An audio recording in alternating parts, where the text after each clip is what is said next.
Okay, for problem number 1, given here is f of x equals 3x squared minus 2x plus 1. Here, you are asked to find the value of x when f prime of x equals 0. Okay, so since f of x is 3x squared minus 2x plus 1, you can see that f prime of x is, of course, 6x minus 2, and then equate to 0. From here, x is equal to 1/3. Okay, now for number 2, we are asked to find the rate of change of area of the circle. So we know that the formula for area of circle in terms of radius is pi r squared. Okay, so taking the derivative of a with respect to r, we have dA dr is equal to 2 pi r. We know that r is given here. R is equal to 3. Therefore, dA dr is 6 pi. Okay, now for number 3, here we are asked to find the area of the circle given rate of change of area with respect to diameter. So dA, let x be the diameter of the circle, dA ds is given as 4 pi. In terms of diameter, area of a circle is 5 over 4 x squared. Here our x, as I've said, is the diameter of the circle. So getting dA dx, we have pi over 2. 2 pi over 4 is pi over 2, and then x. Okay, so we know that dA dx is 4 pi. We have 4 pi equals pi over 2 times x. You can cancel pi, so x here is equal to 8. You can find now the area. Replacing x here by 8 will give pi over 4 times 8 squared. Therefore, area is, of course, 16 pi.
Get m directly.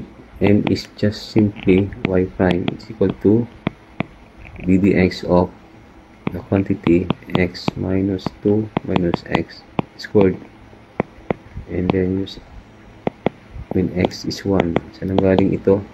Ito yan. And from here, using calculator, we have m is negative 1. Replacing m by negative 1, we have y minus 1 equals negative 1 times x minus 1. So simplifying this, we have y minus 1 equals negative x plus 1. Transposing this, we have x plus y minus 2 equals 0. Okay, let's say for example, pwede mangyari dito, ang hinahanap ay line perpendicular to this curve at this point. So Ang m na gagamitin natin is just the negative reciprocal of this m. So negative of negative 1 is positive 1. And then just replace m here by 1. You'll find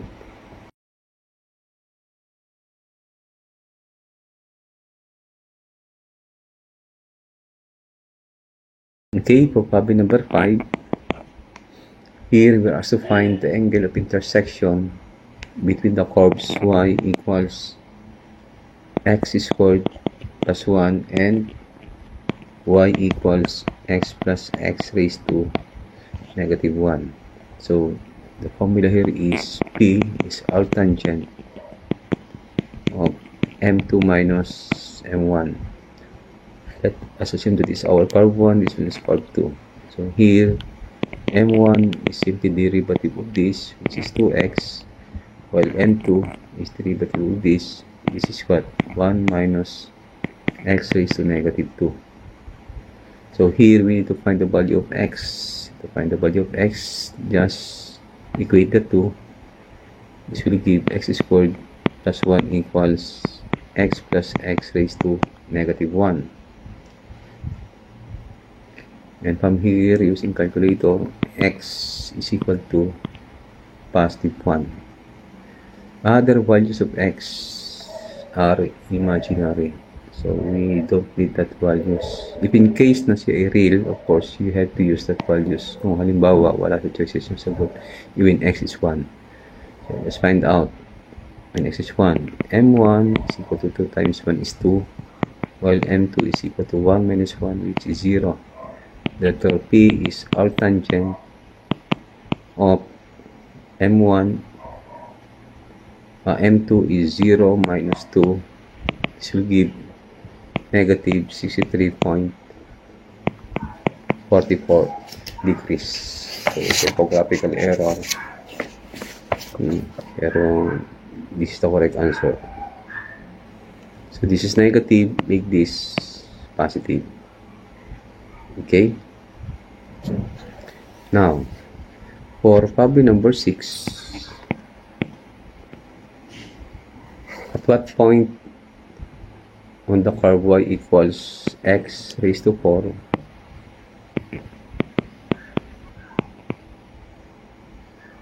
is the normal line parallel to x plus y is equal to 3? Okay.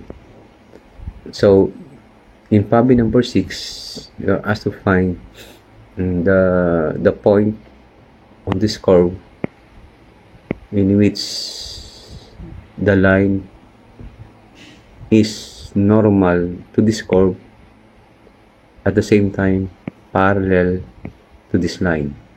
So, assuming ito yung ating curve na equation ay y equals x raised to 4. Ang sinasabi dito, saan daw point sa curve na ito, yung normal line at this point parallel to this line. So alam natin na kapag ang dalawang line ay nakaparallel, yung slope ng isa ay katulad ng isa. So here we can find the equation of this line. Here we have m equals negative 2.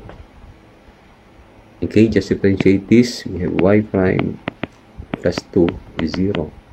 We know that y prime is slope. Transposing this will give negative 2. So meaning the slope of this line, since these two lines are parallel, is also what? Negative 2. Okay?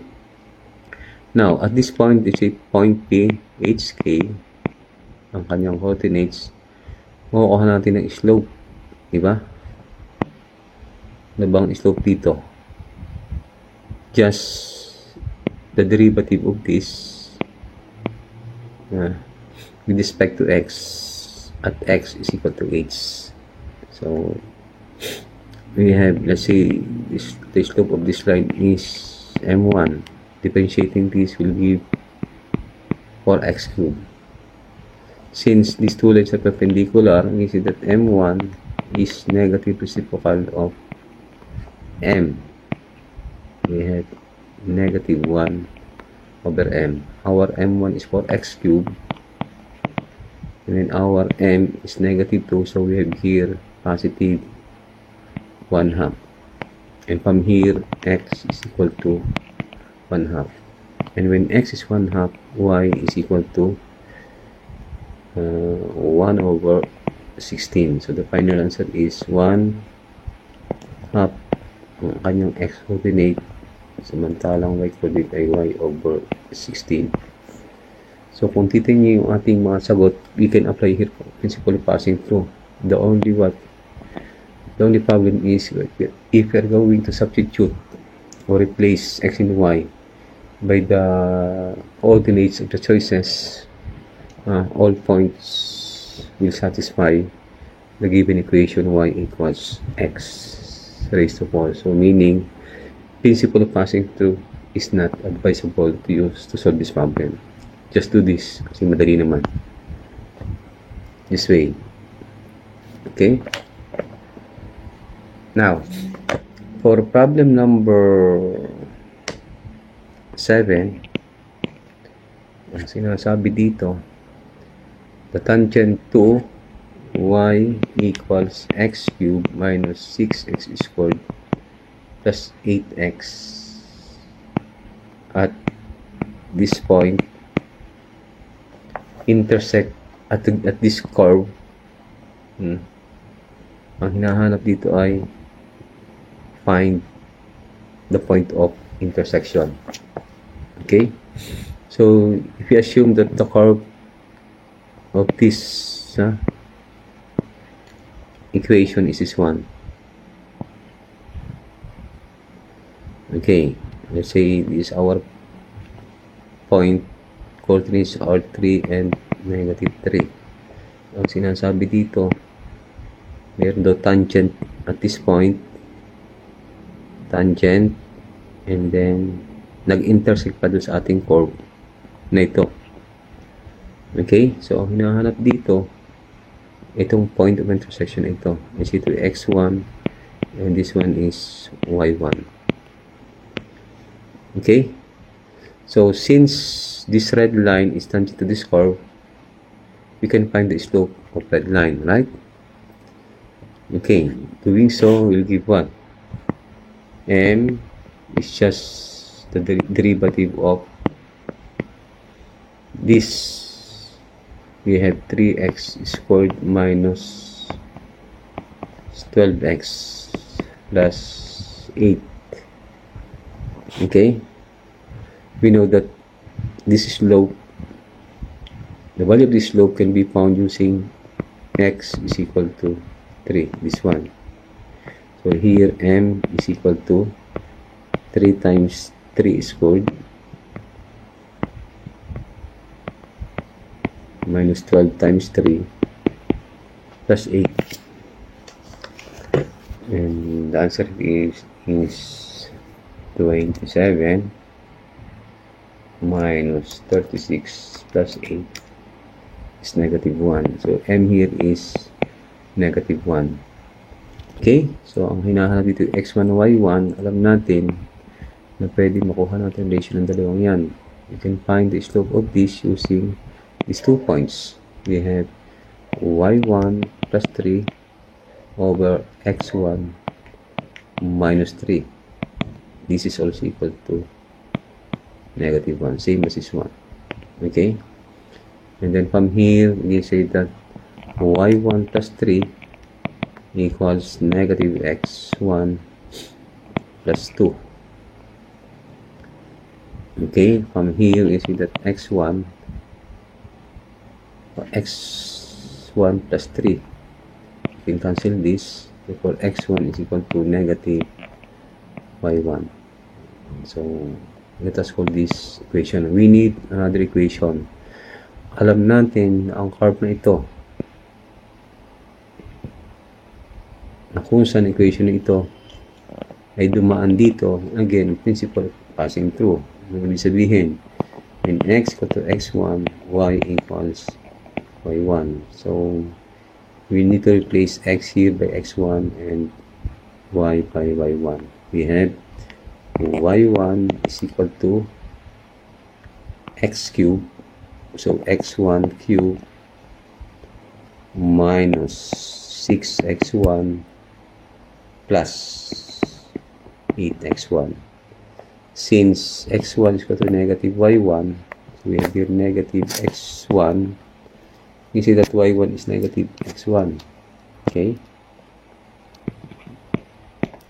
So negative x1 equals x1 cubed minus 6x1 plus 8x1. From here, we see that x1 is equal to 0. And when x1 is 0, replace this by 0. We'll give y1 is 0. So the point is located at the point of intersection is located at the origin. Okay, again, if you're going, since the curve is passing through these 2 points, pwedeng itry nyo yung principle of passing through. Pero pag try nyo, lahat ng point will satisfy the given equation. You can do it. Now, for problem number 8, find the point of inflection of y equals 5 minus 2x minus 6x minus 3x squared minus x cubed. Alam natin na para makuha natin ang point of inflection ng isang curve, kailangan natin ng second derivative. Okay, so getting the first derivative first, we have y prime equals negative 2 minus 6x minus 3x squared. For second derivative, we have 0, negative 6 minus 6x, and then equate to 0. Lagi yan, di ba? Equate to 0. Alam natin at point of inflection, second derivative is always equal to 0. And from here, x equals negative 1. And when x is negative 1, y is equal to 5. So, the answer is what? Negative 1, 5.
Okay, this y prime, this is y prime, so we have here y prime times, we can factor y prime, diba? Transpose natin ito. We have, ito transpose, we have 3 minus, or 3y squared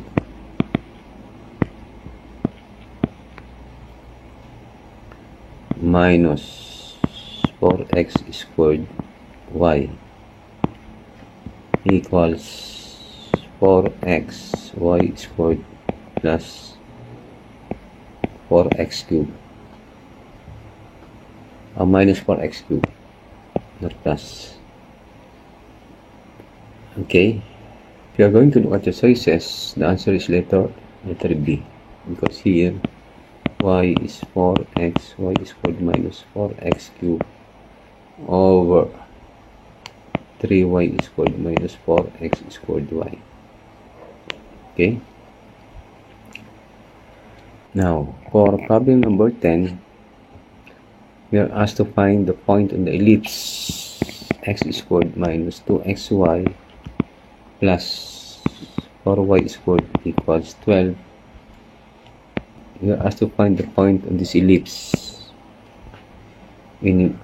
at the right of the y-axis, in which the abscissa as what?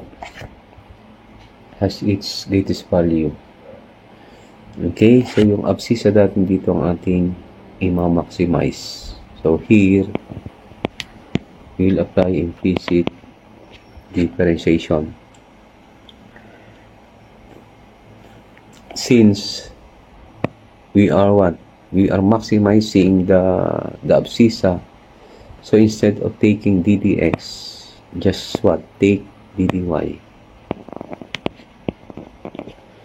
And taking ddy, we have 2 dx dy minus, with respect to y, this is 2x times 1. So with respect to y. And then, okay, minus y derivative of this with respect to y is 2 dx dy.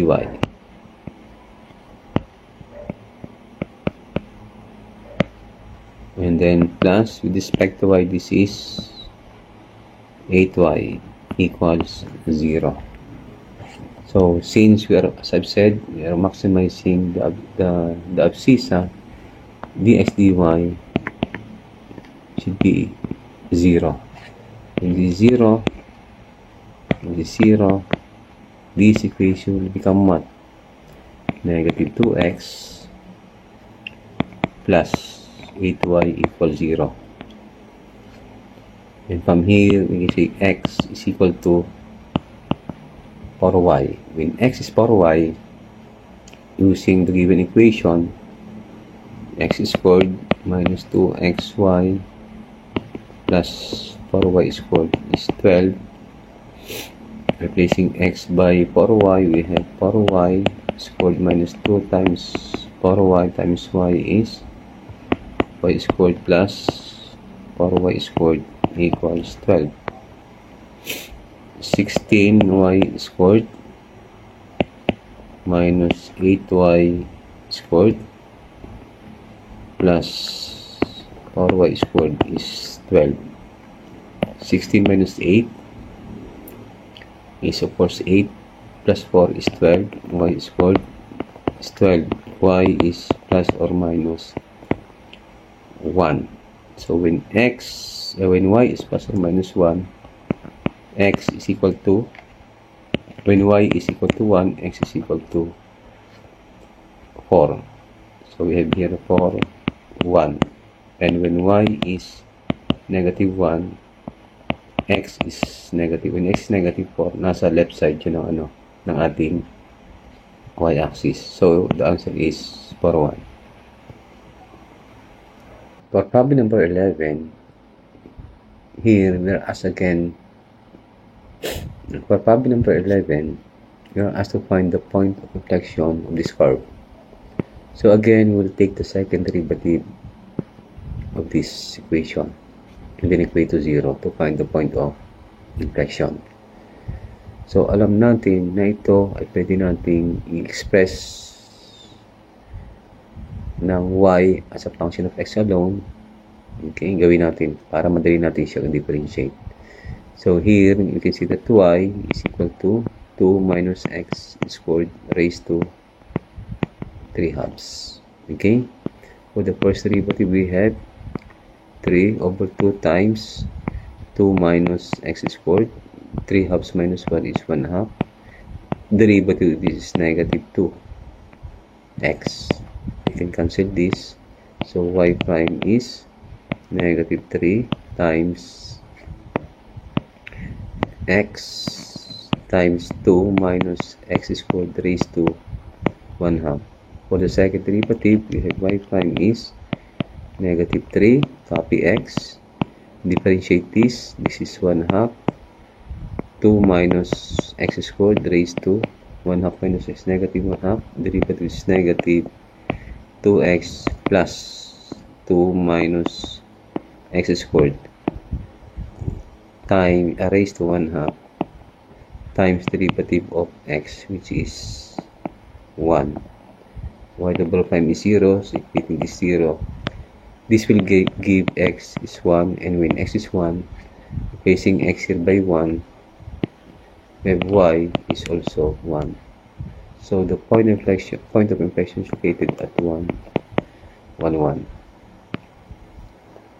Now, for problem number 12, we are asked to find the radius of curvature of y is equal to x over x plus 1. Okay, at the origin.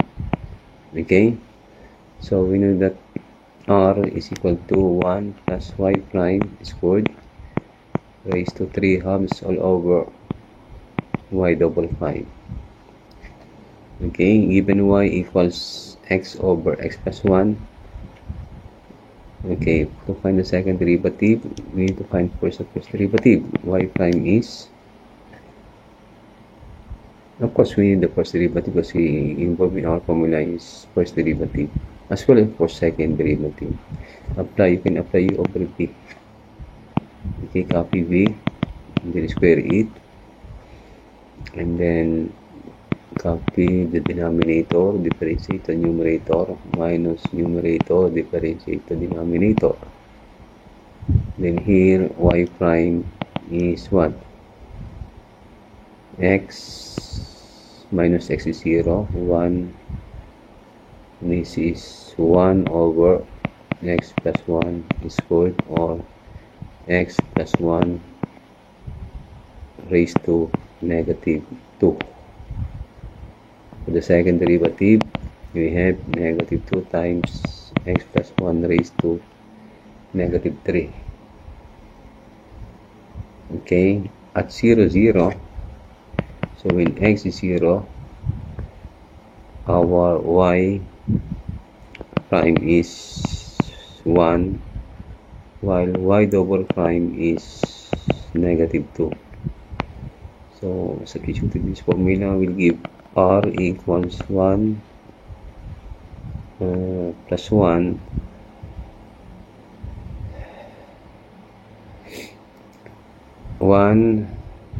plus 1 is 2 raised to negative 2 is 1/4.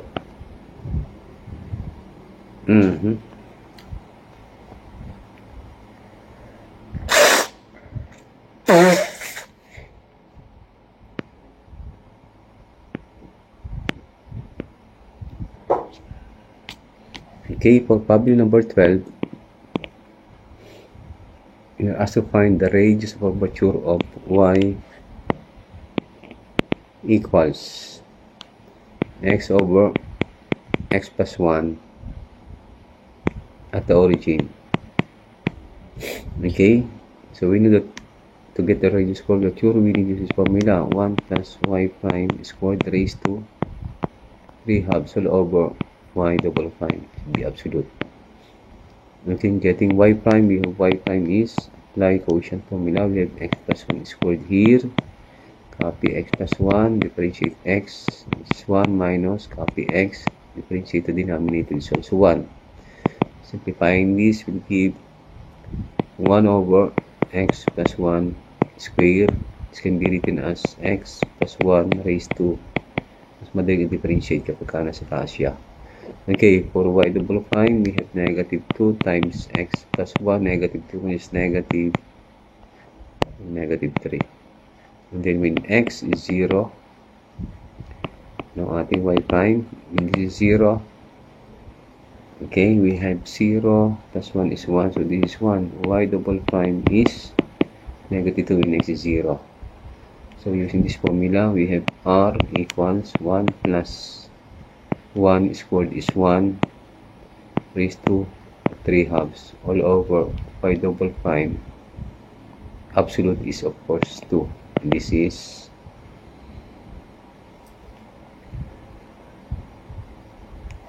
r now is 1.414.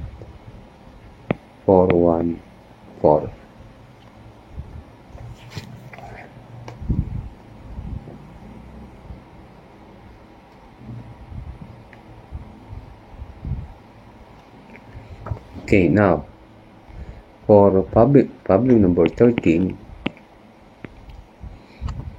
if the radius of the circle increases at the rate of 0.01 inch per second, find the rate of change of area when the area or when the radius is 3 inches long. So here you know that the area of a circle is pi r squared. It's all about time race. Okay, so get the dt. This is required in the problem. We have 2 pi r dr dt. So we have 2 pi given r is 3 times 0.01. The answer is 0.188 square inch per second.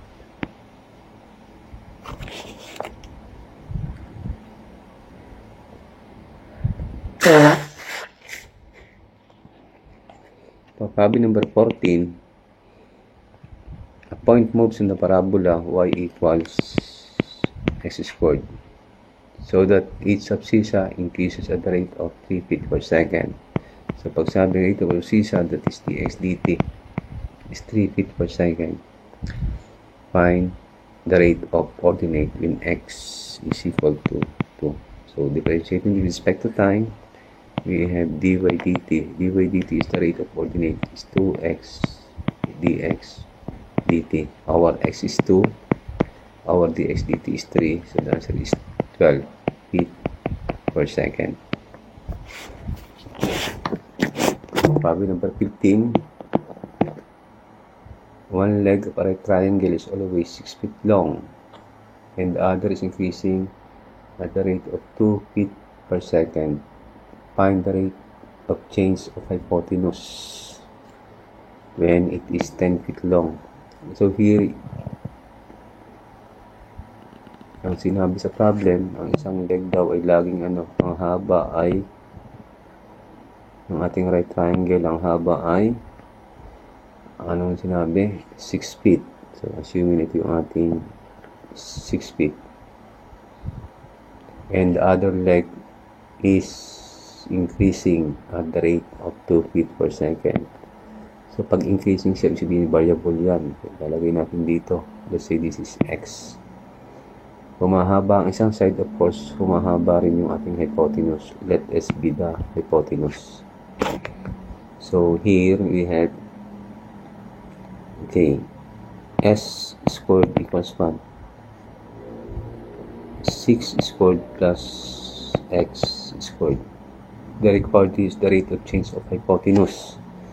So getting the dt, we have 2s ds dt equals 2x dx dt.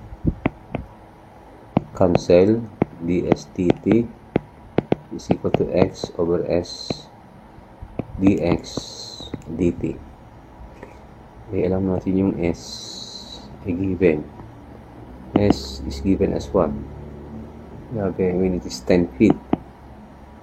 So when x is 10, using this, makuha natin si x. We need x here. We have x equals square root ng 10 squared minus 6 squared is, of course, 8. So x is 8, s is 10, times dx dt. Dx dt is 2. 2 to 16, this is 1.6. Now, using calculus technique, mas madali. Anong natin sa calculus technique? I-recall natin. So, since ds dt is the required, you have to write s as a function of x alone. So, come here, what is s? Square root of x squared plus 36, because 3 squared, 6 squared is 36. And then get ds dt. Sa calculator na gagawin, pdx nito. Okay? Ang ginasabi ko sa inyo, square root. Bubo ka. Okay. Ang lalagay natin dito? Ginawa natin array 8. So, array 8 plus anong rate of change ng ating x is 2. So, pagka siya ay increasing, positive 2. Pag decreasing, negative 2. Sinabi naman increasing, and then 2 alpha x. And then, when x is equal to 0, you will take the same answer. Ulitin ko ha, bubo ka dahil din eh. Kinuha natin siyempre yung ating x. Ito yon. And then, 2, alpha, saan galing ito? Ito yung rate of change ng ating leg na ito. Sabi ko, siya ay positive kasi increasing ang sinabi sa problem. Kung sinabi decreasing, negative siya. Okay, now,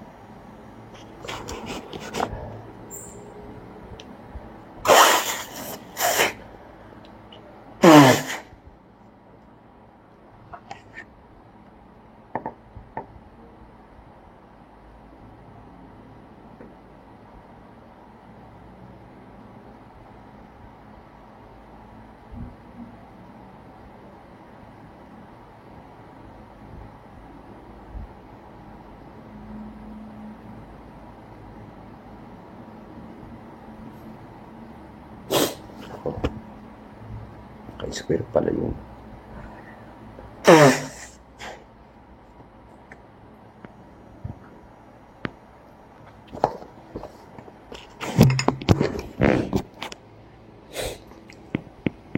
Okay, probably number 15, ang sinabi, meron tayong right triangle.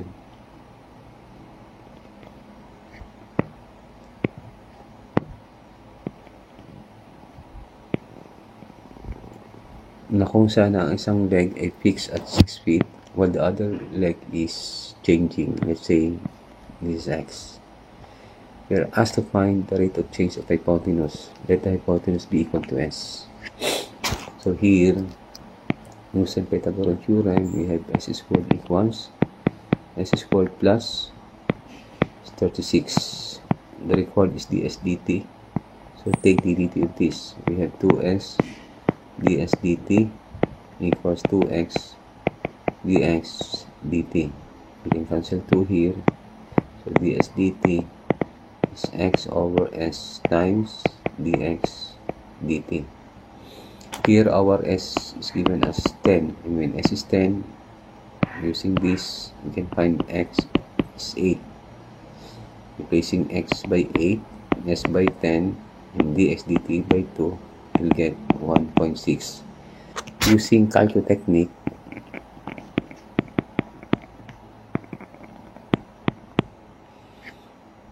okay, anong gagawin sa calculus technique? Since ds dt ang hinahanap, itong equation ito ay gagawin natin ganito. Square root ng x squared plus 36. And then you can find ds dt using calculator. Ipasok mo doon sa calculator. Paano? Ito yan. Nalagyan mo ng square root. Square root siya.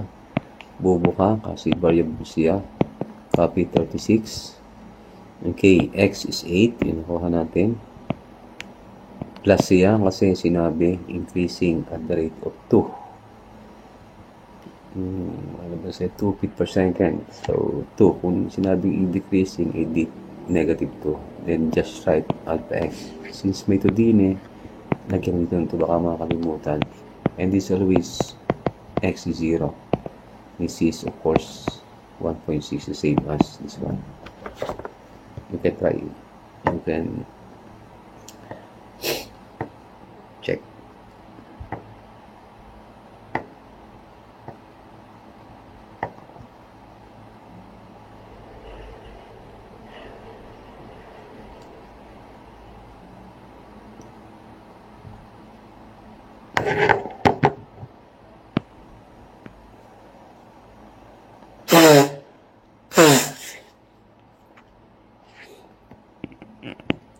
So, problem number 16. A light hangs 15 feet directly above a straight walk. Okay, so kapag ganito ang problem, i-recall natin yung ating natutunan before. Okay, may lamppost, diba? Ito yan. Ang height dito ay L. Tapos mayroong tao na ang height tao, and siyempre may ilaw din, may anino are. Okay? Pag tip ng shadow, end of shadow means tip of the shadow. Ito yung ating T. Okay? So, for the rate of change, for the rate of end of shadows, of man shadows, we have dt. Di ba, nakakabit ari din ari nakakabit doon. L over difference between L and M times dx dt. Of course, ito yung ating x. Okay? At kapag naman length ng shadow, ito yan. So, ds dt equals what? So, saan siya nakakabit? Din sa M. So, M over L minus M times dx dt. Yung ating dx dt ay pwedeng positive. Kailan siya positive? When the man is moving away. At siya pwedeng maging negative when the man is what? Approaching o towards lamp sa poste ng ilaw. Or sabi ko nga, towards LP. Okay? So here, ang hinahanap ay ito, rate, sabi dito, the man's, ano pa?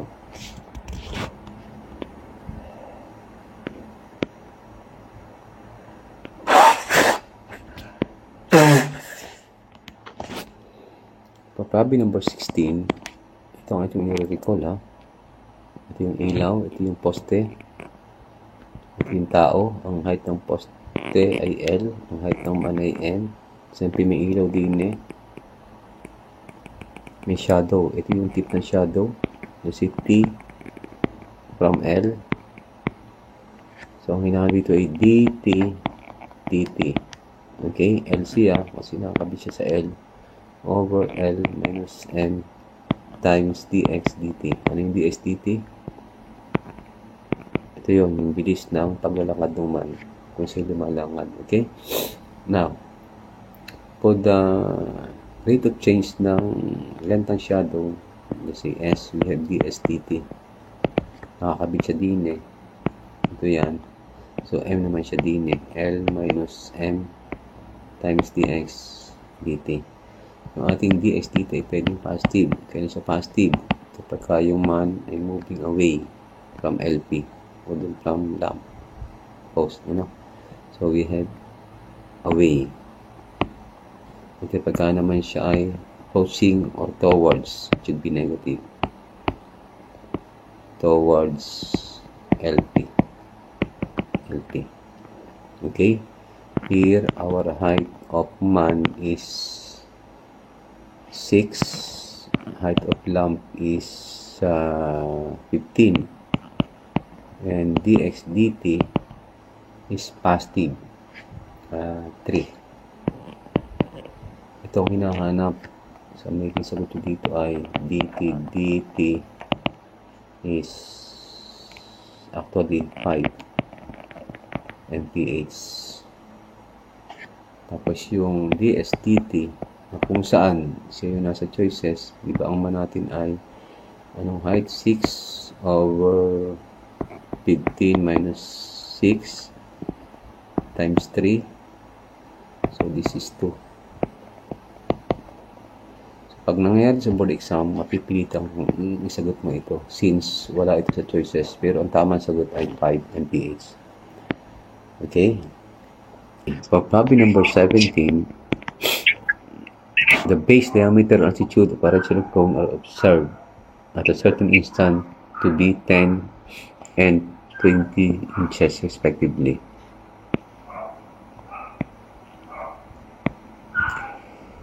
If the lateral area is constant and the base diameter is increasing at the rate of 1 inch per minute, find the rate at which the altitude is decreasing. So, let next be the diameter of this cone, and the altitude is y. So here dy dt is given as be increasing. So the sign is positive, 1 inch per minute. We are asked to find the rate of change of diameter dx dt. Lumiliit daw siya. Okay? We know that for any right circular cone, lateral area in terms of diameter x here is pi over 2 x times L, where L is square root of x squared plus x squared over 4, because we know that this is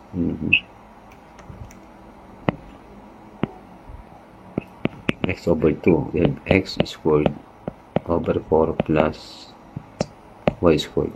Okay, taking the square of both sides, we'll get s squared equals pi over 2 square it, and then x squared, we can now remove the radical sign. It's x squared over 4 plus y squared. Since we need to take the derivative of this equation with respect to time, since s is constant, s squared is constant, derivative constant is 0, just copy this pi over 2 squared.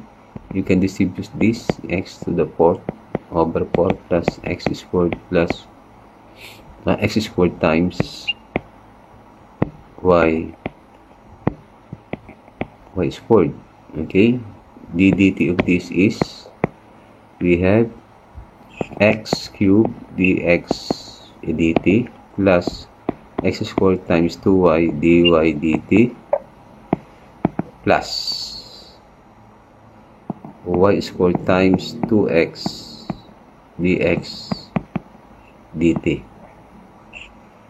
Okay, we know that our x here is 10 while y is 20.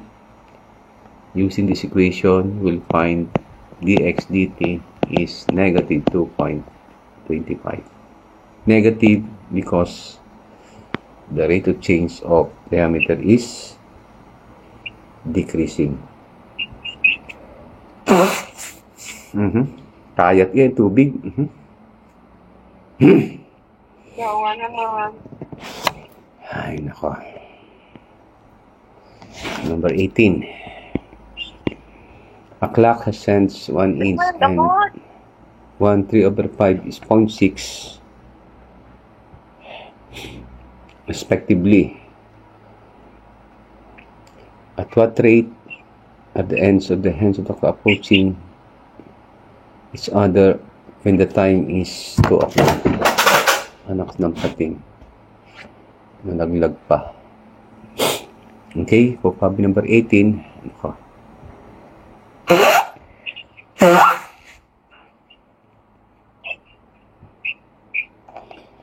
Okay, for problem number 18, ito na lang gawin nyo. This is common problem in the board exam. May clock.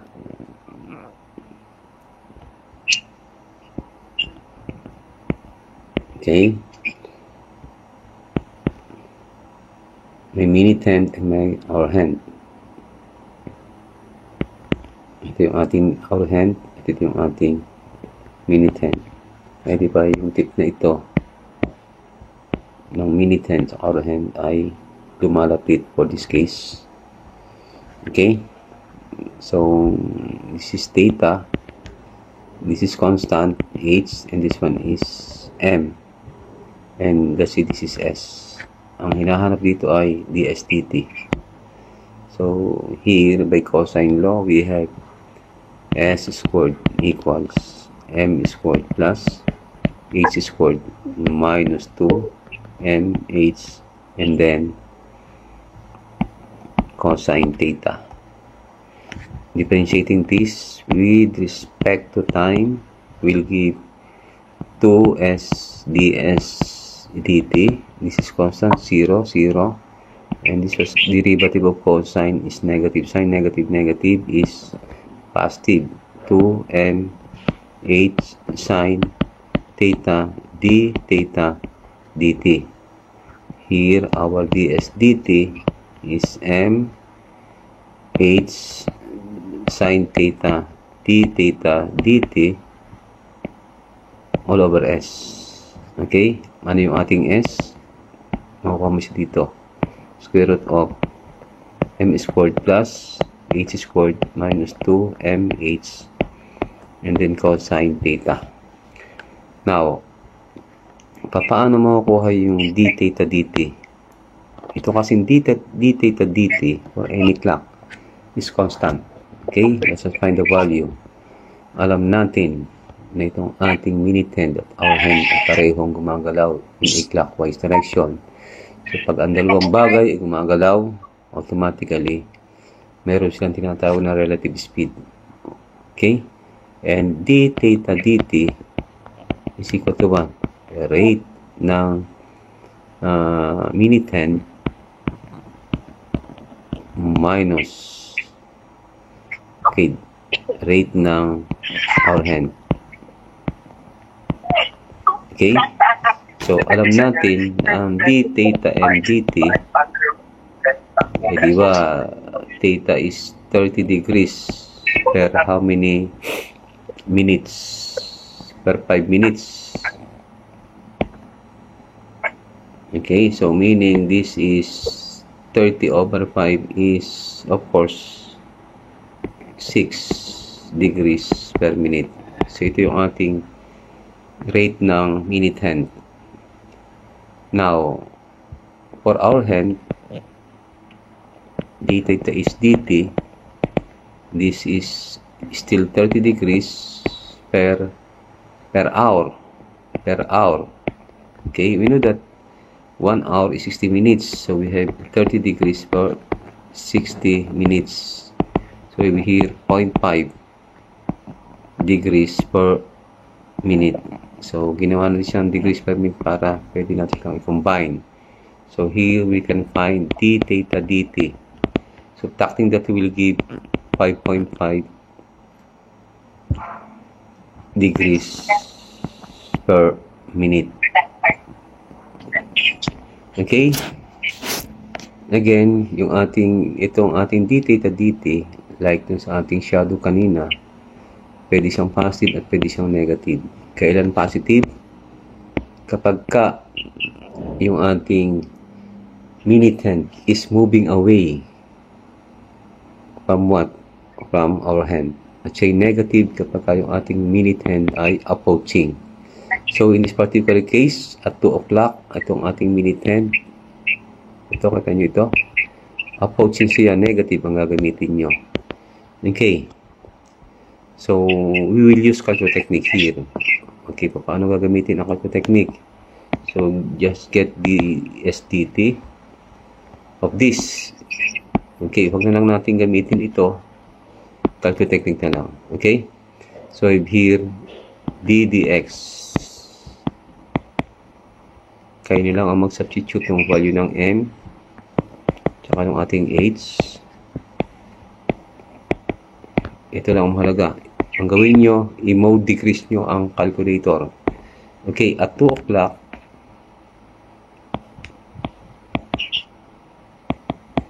yung ating theta ay 60 degrees. Ibakata naman nyo ito. R8 30, another 30, so 60. Okay? Now, d theta dt should be negative. Negative 1, 5.5. So, anong gagawin din eh? We have theta is 60. Again, sabi ko nga, calculator ay naka-mode decrease. And then, minus 5.5 by 5 negative kasi nga approaching yung ating minute hand. And then, we have alpha x. And then, x is 0. Lagi namang 0 yan. M is 1.6. H is 1.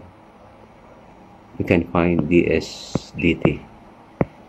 So here, the answer is 5.7 inches per second. Okay.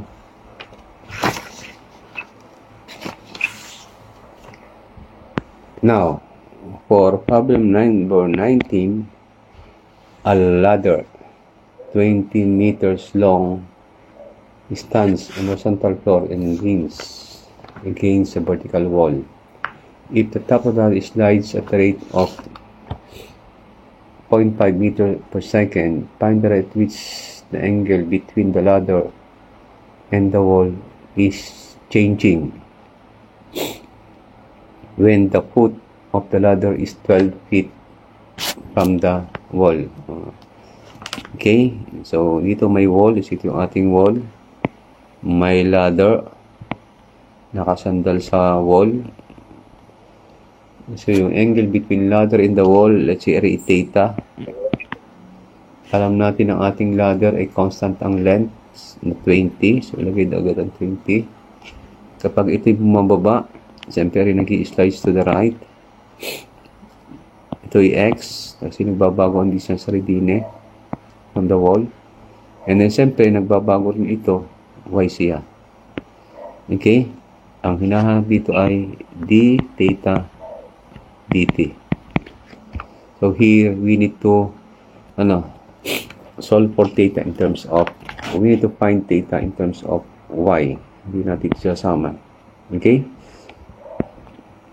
Paano? Anong gagawing function? Anong gagamitin function? We need to use ulit na naman ang aking ilong.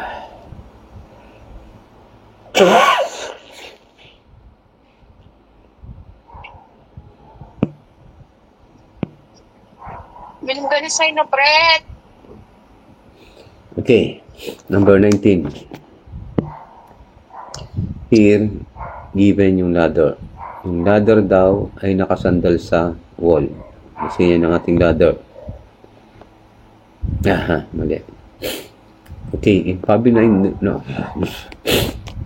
number 19, so yung taon ng tahol.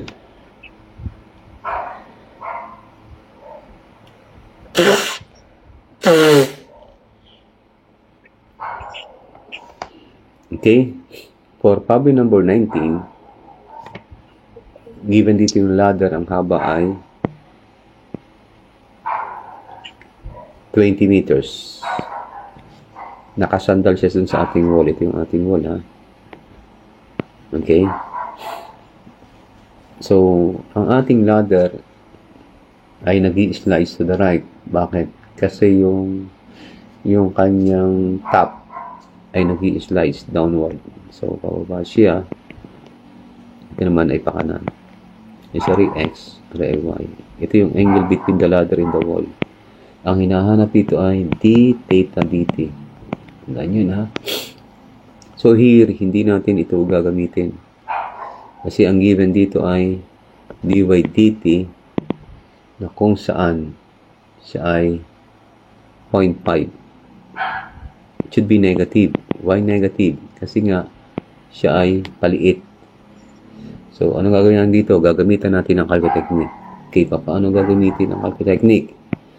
We need to solve for theta in terms of y here. Okay, ano bang function dito ang applicable? Cosine. So, get cosine theta equals j centric y over 20. From here, theta equals arc cosine of y over 20. Okay, mode radian calculator. So, d theta dt is d dx. Ito, arc cosine, bubo ka. Anong ating y? Ang sinabi?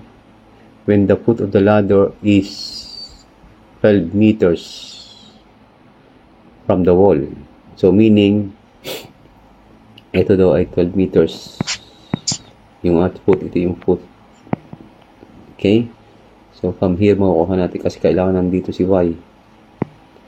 So, from here, by Pythagorean theorem, y equals square root of 20 squared minus 12 squared. And then, after getting y, is 400 minus 144.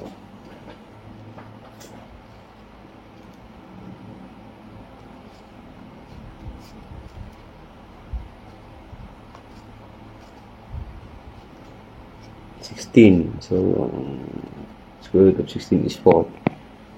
This 4, this negative. Why negative? Kasi negative 0.5 yan. Negative 0.5. Okay. And then alpha x. This is all over 20. And then when x is equal to 0, here you will find d theta dt 0.1 radian per second. And for problem number 20,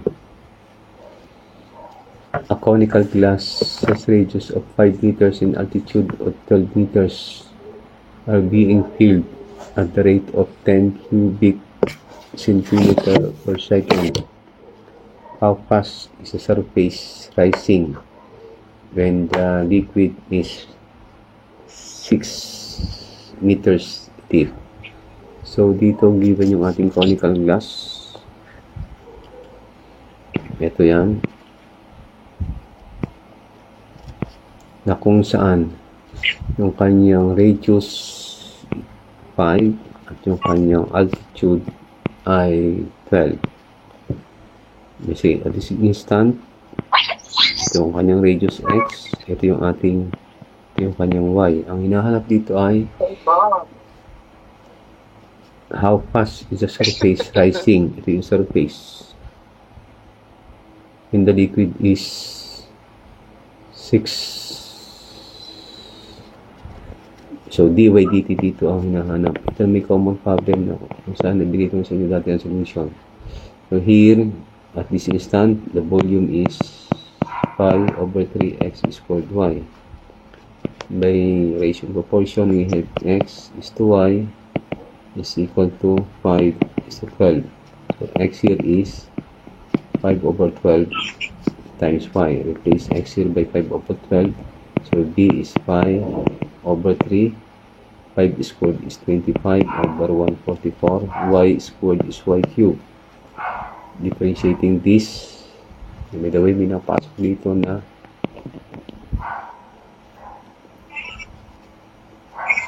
liquid at the rate of volume flow rate is 10 cubic meter. 10 cubic meter per second. So we're going to take dV dt here. So 5 times 125 over 144 y is for dy dt. Okay, given dV dt, alam mo ating dV dt is 10. So takbo dito, ang y natin ay given din.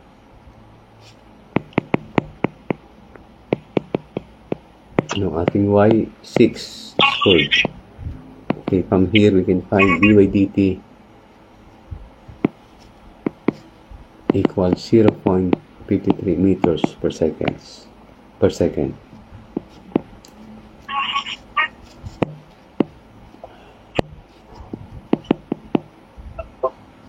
Okay.